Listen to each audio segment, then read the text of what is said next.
Good afternoon, ladies and gentlemen, and welcome to another episode of the Daily Friend Wrap. I'm your host, Nicholas Lorimer, today joined by Mr. Terence, Corrigan. Today's Oh, there. news talking about a land claim scam. We're also going to be talking a little bit about uh, a new political party emerging on the scene, one we've heard a little bit about in the weeks leading up till now. And we're going to be talking a little bit about the Joburg mayorship race.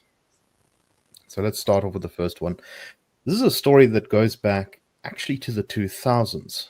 And a guy called Fred Daniel wanted to buy up a whole bunch of land in Mpumalanga, where he was going to open a large game reserve and conservation area.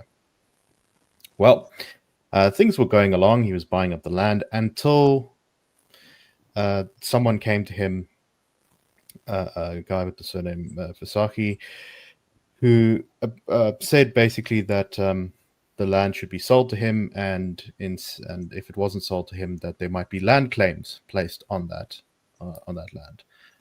Fred Daniel refused to do this, and very soon afterwards, he began to get in trouble with people who were making land claims on various pieces of land that he had purchased. There were also protests, riots. He says that some of his workers and equipment at his facilities was damaged. He had all sorts of problems. The police appeared to not help. For the most part, he would call them out, and they wouldn't seem to protect him very much. And he was essentially told that this kind of thing would continue until he sold the land or settled the land claims. Well, it became very clear soon that politicians were involved, and the whole thing ended up in court. Also, at the same time, his plans for the conservation reserve were hampered by his inability to obtain permits for big game animals, including lions, leopards, and elephants. He had to get these permits from the Mpumalanga Tourism and Parks Agency, which kept spuriously denying them. There were various other things. At one point, there was a raid on his properties where some of his animals were taken away, and even one of them was even killed. I think it was a leopard or something that was killed. And this was later found to be a completely spurious raid with no justification for it. Anyway, a Judge Tuchen in I think it's the Nelspruit magistrate, the Nelspruit High Court or the Mpumalanga High Court, ruled that Fred Daniels was owed a very significant amount of compensation from public entities, which were essentially running a scam here, where they were manufacturing land claims in order to basically do a kind of mafia-style shakedown. Court ordered that the Mpumalanga Tourism and Parks Agency and the Regional Land Claims Commissioner pay Daniel's company a total of 306 million rand, as well as interest backdated to November of 2024 at a rate of 11.5% per annum. The court also awarded costs to him. Now, sadly, the planned conservation project, which would have been probably good for the environment and generated economic activity, was completely abandoned in 2019 when Fred Daniel sold all the land, believing his life would be in danger. The judge was absolutely scathing, and in fact, he named the recently deceased David Mabuza as a sort of prime player in this whole shakedown scheme. According to the judge, the instruction to not have the police assist Daniel could only have emanated from highly placed politician or politicians. When the violence of the day was at its height, it was Mr. Mabuza who came to address the mob and tell them to disperse. The judge found that I therefore hold that a lands claim racket was in progress when Mr. Daniel refused to participate in the racket. I hold further that the purpose of the violence was to force Mr. Daniel off his land by threats of violence to him and his property, and that the Land Claims Commission, the organ of the state vehicle of the land claims racket, the South African police, and at least two politicians, Pro Causa and Mr. Mabuza, both said to have been members of the 25th of the Land Claims Committee, banded together with the common purpose of forcing Mr. Daniel from the project lands. Terence, it's been said many times by people in the kind of ANC, EFF, MK world that the willing buyer, willing seller model doesn't work. And before this was revealed to be a sort of dodgy case, this was in fact identified as a reason of why expropriation needed to happen, because this Daniel guy was messing with communities and refusing to sell. What do you make of this whole thing? Yeah, look, there's the facts of this case, which, as you say, are damning. Although I don't think anyone should be surprised. There were rumors swirling around David Mabuza when he was in office. So, these even, I think, reached the New York Times. And I think if there was ever a warning sign that the new dawn is going to be a false dawn, it should have been, who accompanied President Ramaphosa into office as his deputy. Those with long memories can recall that environmental conservation authorities in Mpumalanga had a very checkered relationship with probity. And so, no one should be surprised. But what I find the sort of deeper issue there is it points to the not just to an act of, call it, pecuniary corruption, extracting resources or whatever, but the institutional corruption here. That it seems that the police were prevailed upon not to do their jobs. That bogus organizations were established. That licensing powers were abused, and the whole land claim system here seems to be somewhat hokey, which I think raises an interesting point for people who would defend the use of expropriation and the wielding of state power to address South Africa's uneven distribution of resources. You do realize that you are dealing with this government. This isn't Sweden or South Korea. This is South Africa. Right. If animal permits can be used as a tool of harassment, then the ability to take away your property most certainly can. Oh, absolutely. Look, and this is something that I don't think has fully penetrated South Africa's conversation. That it is not just the looting, if you like, the pilfering or the plundering of resources that is the problem. It is the undermining of the institutions that on which a constitutional state depends. And as we look to the future,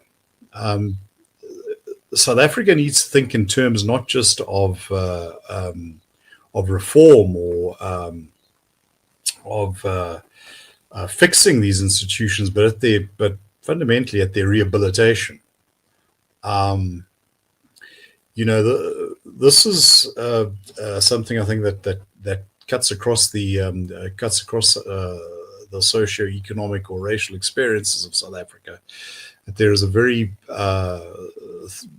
low level of trust in the police, in part because there's a sense that they don't do their jobs, and I think that there are nuances to this, but also because all too often police officials are in league with those whom they are meant to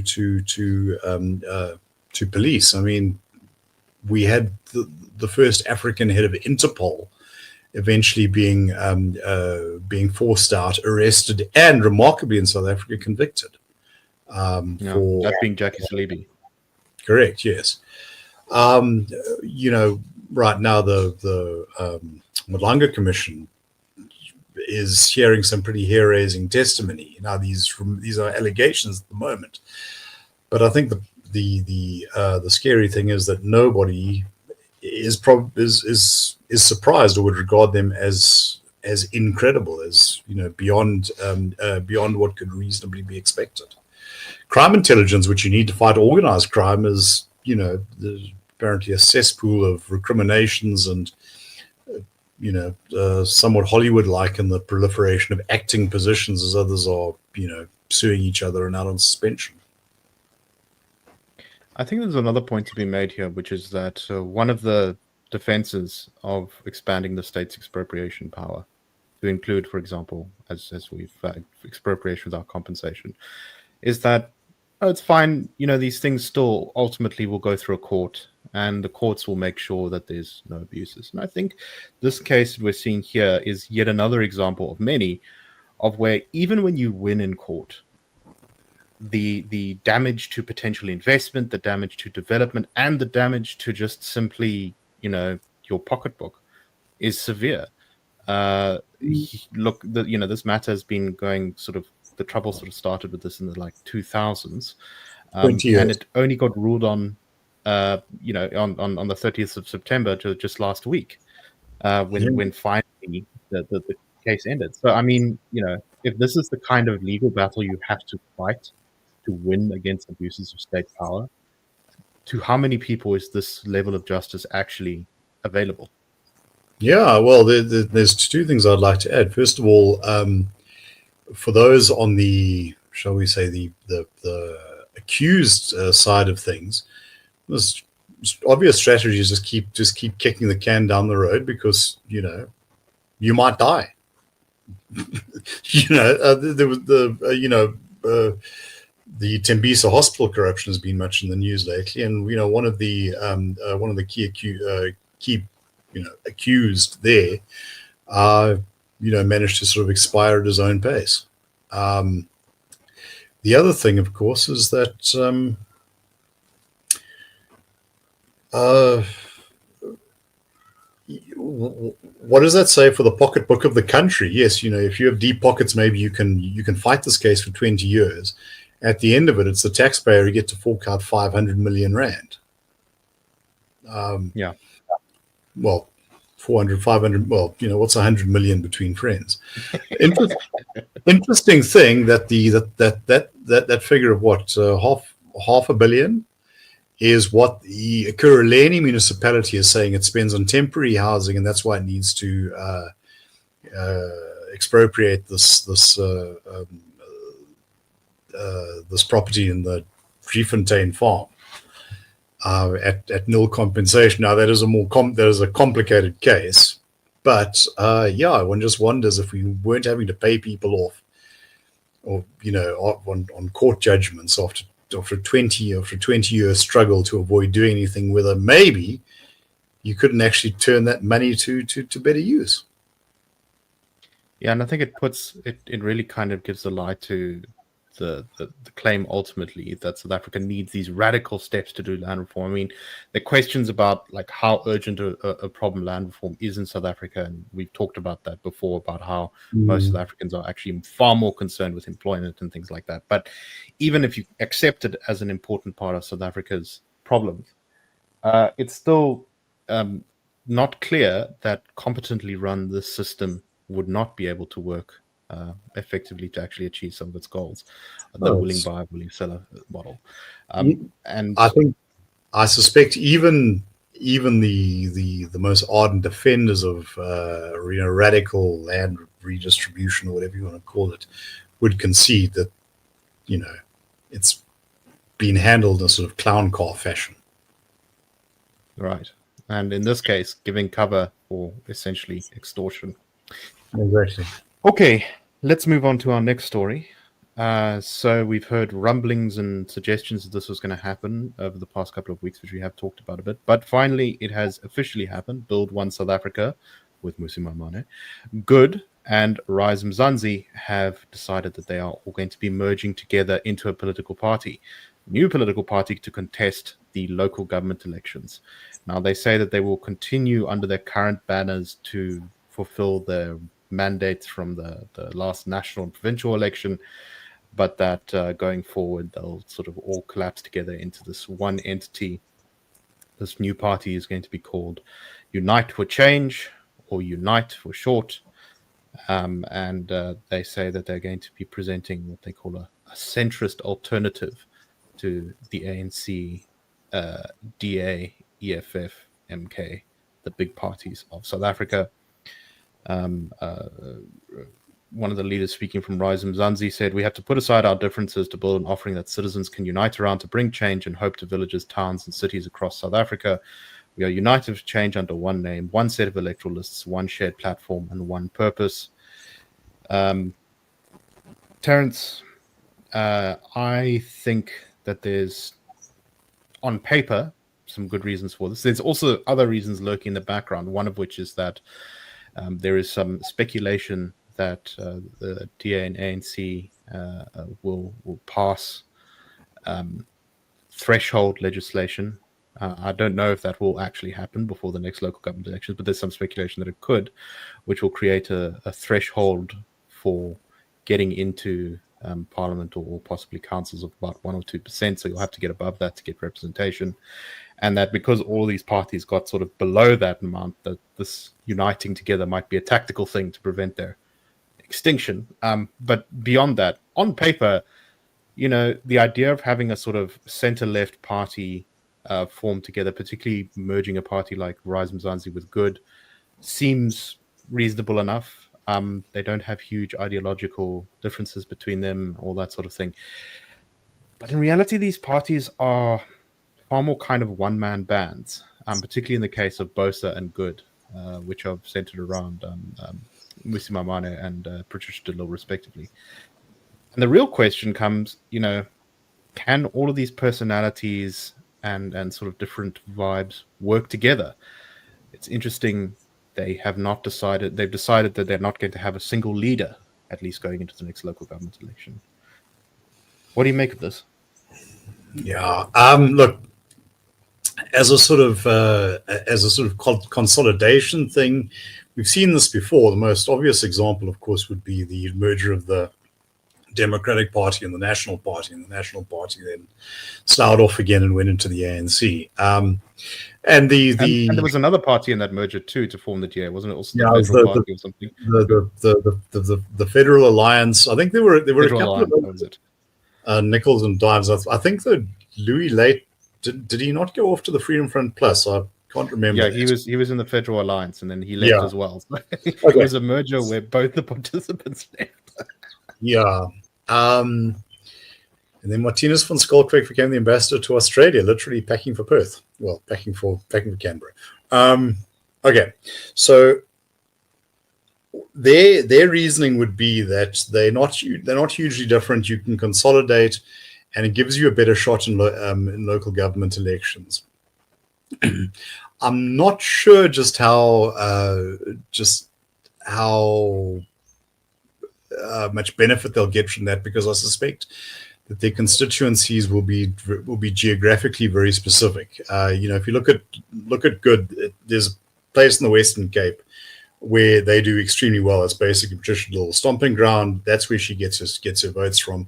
They get some nickels and dimes elsewhere, but that's the way to it. I would say Rise Mzansi is Gauteng, BOSA probably also Gauteng, but I'd need to check that out. Maybe there is a sort of there is a type of voter who would be attracted to this. Maybe that consolidation does give them greater reach. But I think here are the big pitfalls. Good, I think, is fundamentally Patricia de Lille's latest project. And I think people vote for Good because they like Patricia de Lille. I don't think that there's much more to it than that. I've very, very seldom heard anyone expressing any sort of understanding or appreciation of her policies, except once Richard Calland. But I think for the most part, she's a tough auntie who fights for you or fights for her people. Mmusi Maimane will build One South Africa with Mmusi Maimane. I think that there is a great deal of personal investment here. Let me put it like that. And I think put these two together, you may have one party, but you've got two fairly significant egos or fairly significant personalities. Perhaps Patricia de Lille could be given some sort of regional fiefdom. The one I think it actually works least for is probably the one that approaches as the most principled, which is Rise Mzansi, because they have devoted a great deal to trying to build a brand. They have one election, they give up the brand, for UFC, which I think two things. First of all, it's just open season for cartoonists because it sounds like a football club, the United Football Club. And secondly,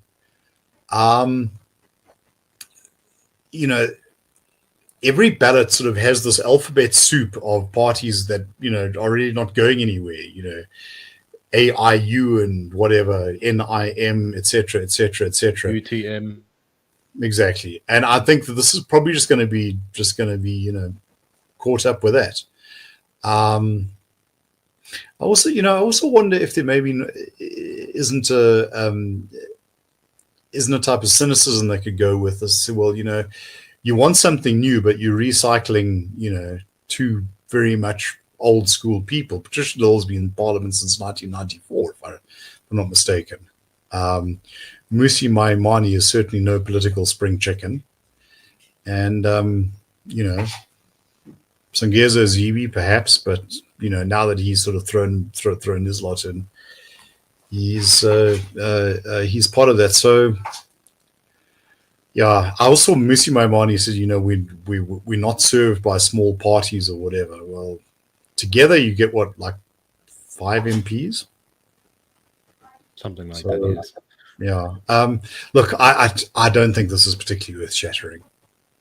No, I'm pretty much the same thing. I mean, just sort of while you were talking, I was just double-checking the sort of general support levels of these parties. And, Rise Mzansi gets some of its best results in northern suburbs of Joburg, places like Westcliff, places like sort of around Sandton and Rosebank. Then BOSA and Rise, they get like maybe 0.5% here or there in some of the townships in Gauteng. And then basically, other than the southern suburbs of Cape Town, you don't really see them around too much. Maybe there's a ward or two somewhere where they get slightly better. But yeah, no, this is not a great foundation from which to build. And as you say, they're sort of merging this growing identity, which potentially they could have built from. I mean, they're all part of the GNU. I'm not actually sure if BOSA is, but I know Rise and Good are. It doesn't seem like they've managed to kind of get much from that. So this doesn't seem like a merger of strength, more of one, like I say, I suspect that there's a fear that they might not survive too much longer if they don't mix together. But I don't know. Maybe I'm wrong. Maybe they'll prove me wrong. But one thing I will say is that if there is a falling out, I predict Patricia Little will go up and form, excellent or something like that. She's less a party hopper than a political entrepreneur, and you've got to have a certain respect for that. Yeah, it's going to be difficult to come up with a new good name. I mean, good was quite a fun name, memorable, but I think excellent's a great name. What was that party made by that guy who split from the ANC recently? That Born to Win, which is an amazing name. But yes, we shall see. Anyway, I think that is all we're going to be chatting about today. There was one more thing, but just 1 minute on this one, Terence. I forgot to include it in our discussion of the land stuff, but the Ingonyama Trust, this enormous parcel of land, 2.9 million hectares or something like that. Millions of South Africans live on it. It's effectively state-owned land, although it's kind of held sort of through the Zulu traditional institutions and the monarchy, has failed to submit to Parliament its financial records, meaning that there's pretty much no oversight and no one knows what's going on with its finances. Any thoughts on that? An expert in land management did a talk where he referred to traditional custodianship of land as delicately non-transparent. Now that is one of the big continuities from the old South Africa into the new. The idea that in these traditional areas or the former homelands or whatever, African people didn't want or deserve freehold title. It was all going to be nicely held for them in traditional institutions. And wouldn't you know it, as we transition to the new South Africa, not much has changed. The Ingonyama Trust is the single biggest land holding in the country, and some of that is the most fertile, well watered. This ain't the Karoo. Yeah, but there's a lot of politics around that, and I remember an ANC leader in KwaZulu-Natal. Could it have been Minister Mkhunu saying that they don't have to worry about it because they're not going to go after traditional land with EWC. What I would say is that the kissing cousin of the expropriation agenda was the custodianship agenda, and if you want to see what that looks like, have a look at the Ingonyama Trust. Or you can't because they don't have their documents together. Yes, and of course, it's essentially this land is locked up in this opaque thing where title is dodgy. I mean, sometimes some people say that the permission to occupy in certain circumstances are not that bad, but in other cases they're clearly sort of on shaky ground. They're not nearly as good as freehold title, and why don't we start our land reform there? Formalize and at least firstly work out what is going on. That would be step one before we did anything radical. How much money is being spent, who owns what, who has governance over what, would be a very good way to start off. Look, rather than destroying private property rights. No, absolutely. Look, and that relationship was quite frankly feudal.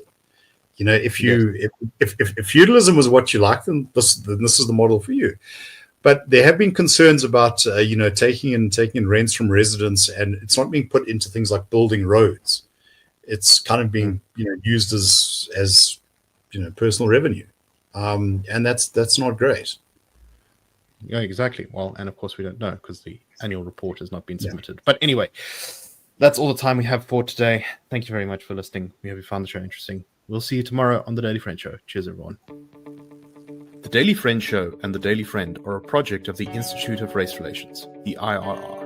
The IRR is a think tank which was founded in 1929 to study race relations in South Africa and works to change government policy to improve race relations through non-racialism and to ensure the prosperity of all South Africans. If you like our work and would like to support us, please go to irr.org.za and click Support the IRR. Or you can go to thedailyfriend.co.za and click the Fund Us button.